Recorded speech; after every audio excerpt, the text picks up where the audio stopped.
Fatima, paano na kayo ngayon? Ano na plano niyo?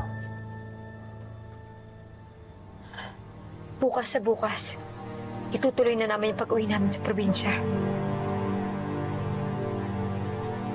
Fatima, wag.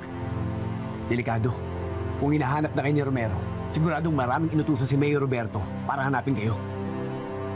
Magiging delikado ang buhay niyo. Mas mabuti pa dito na lang kayo. Dito ligtas kayo. Tama si Tanggol, Fatima. Mahirap nang isugal ang kaligtasan natin.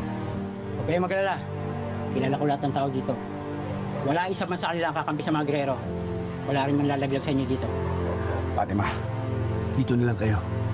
Pupunta-puntaan namin kayo para masigurado namin na ligtas kayo. Huwag kayong mag-alala. Konting araw na lang.